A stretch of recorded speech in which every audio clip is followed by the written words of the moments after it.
lemongrass or tanglad to strengthen our lungs. Herbal tip for today. Kayatin lang natin siya sa maliit lang.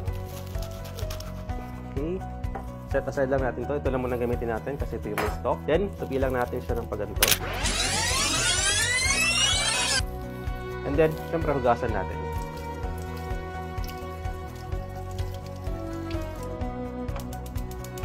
Gamit ako sa tasa. Bigyan lang natin yung ating tanglad. Pakuluan natin siya sa mahinang apoy lang for 10 minutes. Okay, lagyan natin ngayon sa tasa.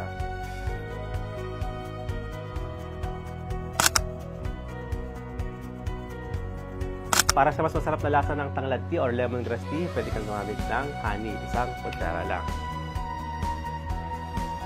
Then, haluin mo siya.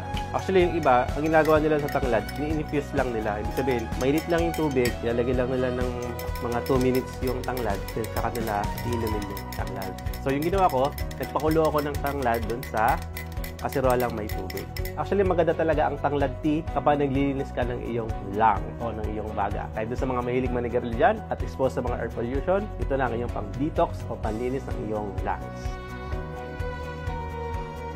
For more herbal tips, follow